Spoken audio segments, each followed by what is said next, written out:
Record విక్టరీతో history create చేసిన Donald Trump జనవరి 20న రెండోసారి America అధ్యక్ష పగ్గాలు చేపట్టబోతున్నారు.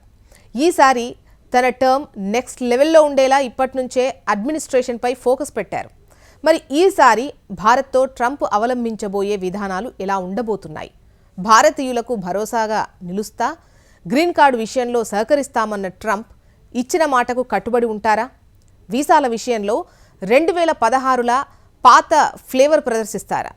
యువత డాలర్ డ్రీమ్కు ఊతమిస్తారా అనే చర్చ జరుగుతోన్న టైంలో ఓ కీలక ప్రకటన.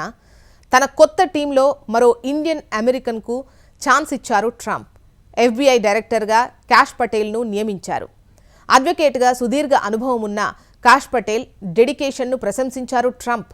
ఇక గ్రీన్ కార్డు విషయంలో ఇండియాకు రెడ్ కార్పెట్ పరుస్తారనే ఆశలు చిగురించాయి. ఇలాంటి టైంలో అమెరికన్ వర్సిటీల సూచనలతో ఇండియా సహా విదేశీ విద్యార్థుల్లో ఆందోళన మొదలైంది.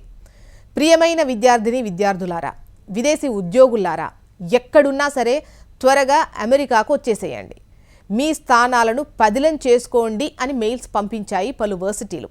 అందుకు కారణం జనవరి 20న ట్రంప్ అమెరికా 47వ అధ్యక్షుడిగా బాధ్యతలు చేపడతారు. విదేశీ విధానాలు, ఆర్థికం, ఇమ్మిగ్రేషన్కు సంబంధించిన అంశాలపై ఆయన సంతకం చేస్తారు అనే చర్చ నడుస్తోంది. అదే జరిగితే విదేశీ విద్యార్థులు ఇక అమెరికాలో అడుగు పెట్టడం అంత ఈజీ కాదనేది సదరు వర్సిటీల అభిప్రాయం. అలాంటి సంఘటనలు కూడా జరిగాయి. ఎందుకంటే 2017లో అమెరికాలో పలు కోర్సుల్లో జాయిన్ అయిన విద్యార్థులు ఇండియాకు వచ్చారు. సెకండ్ ఇయర్ కోసమని అమెరికా వెళితే ఇమిగ్రేషన్ అధికారులు వాళ్లను వెనక్కు పంపారు. చదువు పేరిట వచ్చి పార్ట్ టైం కొలువు చేస్తున్నారంటూ బ్యాంక్ అకౌంట్లు చెక్ చేసి మరీ స్టూడెంట్స్ను భారత్కు తిప్పి పంపారు.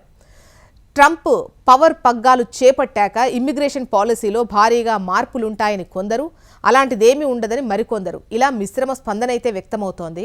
విద్యార్థులకు గ్రీన్ కార్డు ఇస్తామని ఎన్నికల ప్రచారంలో ట్రంప్ హామీ ఇచ్చారు.